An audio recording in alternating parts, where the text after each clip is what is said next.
Next students, we will see for the up portion. Here it is. Okay, there are three circles which you can find. Okay, for that, okay, in the front we can see the three circles. We need to see the dimension for the three circles. The inner circle we can see here it is given the diameter as 18 mm, and then for the other two circles it is not given any dimension in the front view. So for that we need to refer the top view. So here is the top view here. Okay, in the top view you can find that it is given the two diameters. Okay, what are the other two circles which you can see? So these two are the dimensions.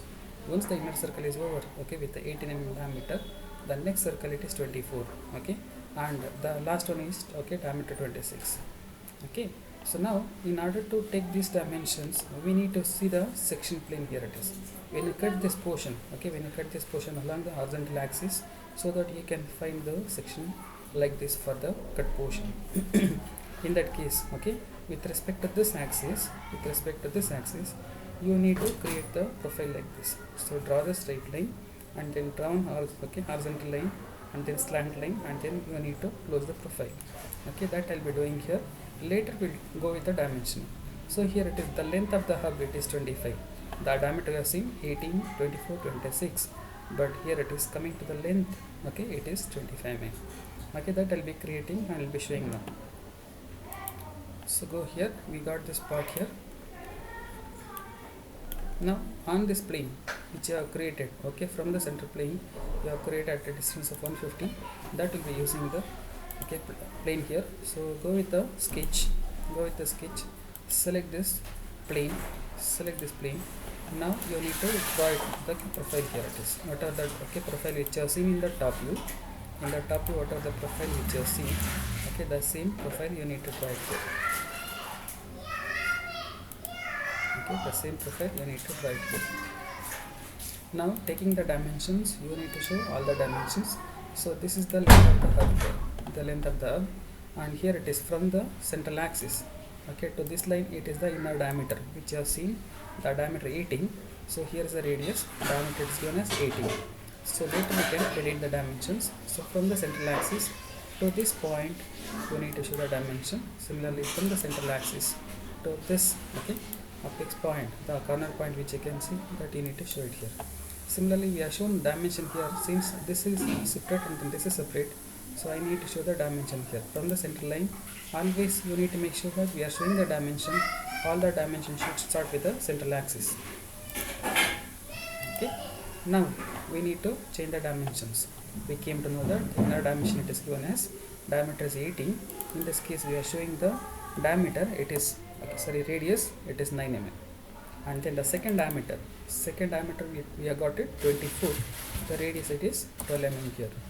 Once you set this 12, same way other side also it is 12. You should not forget, you need to show this 12 mm here. Then here it is, comes the last diameter, it is given 26 as the diameter, and then coming to the radius it will become 13 here. And then coming to this length of the hub, okay, so in this case what I'll be doing, so before moving to the length of the hub, I'll be fixing this line here, okay, making symmetry with respect to this line. Okay, that I'll take it later, because if I go with the dimensioning it will be shifting towards left or right. So for that I need to send, okay, maintain in the center.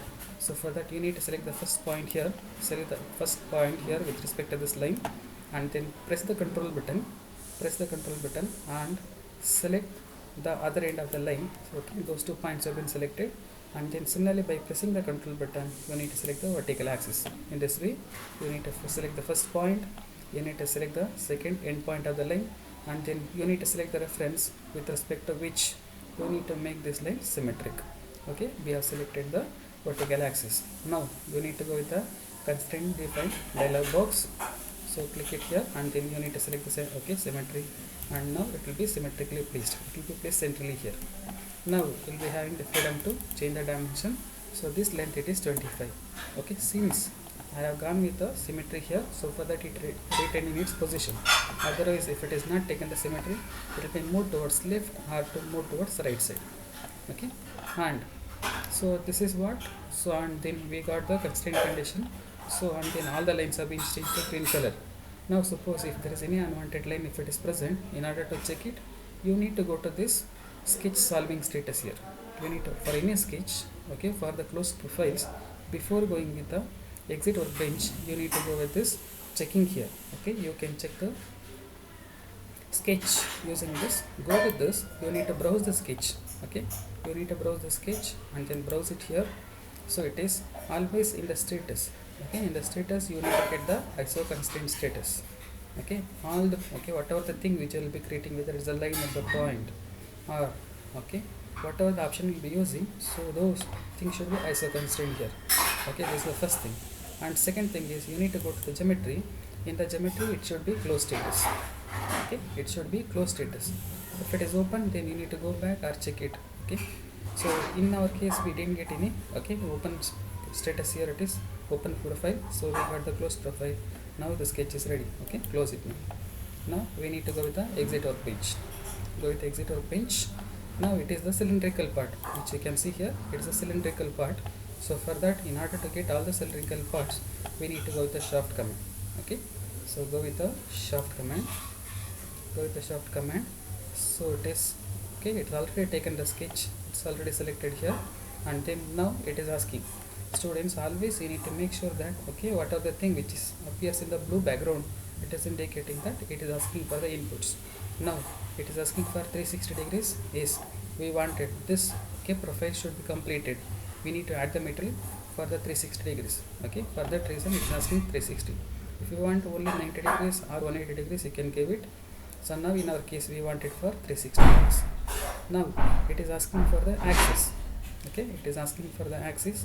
So now you need to select with respect to which you need to go for shaft. So now in this case we cannot go with the vertical axis because it is perpendicular to the shaft. We need to select the line which is parallel to the, okay, one of the, so diameters here. Okay, or the radius, you need to select it.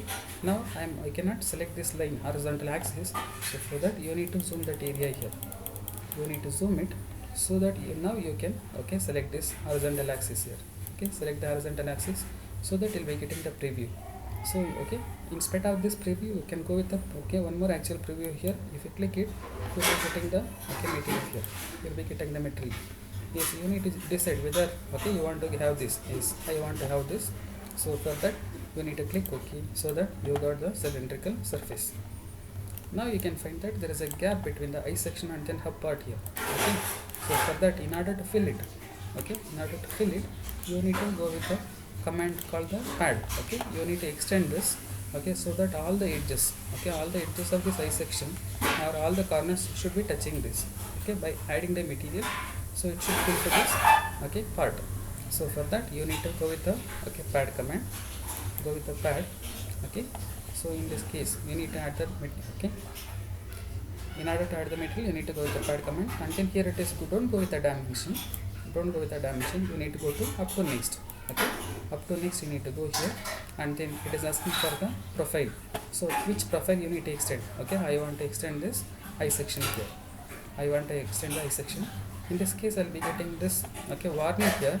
Yes, I want to add this. Okay, I want to extend this until it touches here. Okay, click yes here. Okay, and then so it is asking for the reference. Once you are given this, if you are going with without the dimension, it is asking for the reference. Okay, so reference, no need to worry here. So in the reference you need to select the plane which is inside the, okay, hub there. You need to select the, so plane here, and then see it is automatically, it will be extended here. Okay, you can go with the preview.